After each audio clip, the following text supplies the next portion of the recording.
যায়, তাঁতির ধুতি টেনে সে ভীষণ মজা পায়।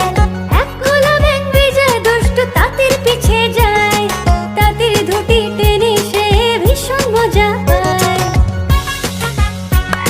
তাঁতির বাড়ি